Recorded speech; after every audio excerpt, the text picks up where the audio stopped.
நாடியே நம்மை தேடியே வந்த நாதனை போற்றிடுவோம். நாடியே நம்மை தேடியே வந்த நாதனை போற்றிடுவோம்.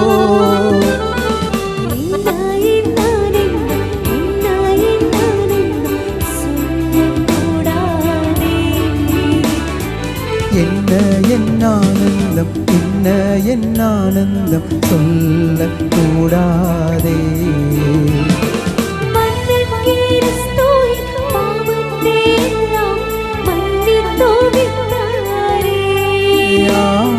மன்னன் கிறிஸ்து என் பாவத்தை எல்லாம் மன்னித்து விட்டாரே.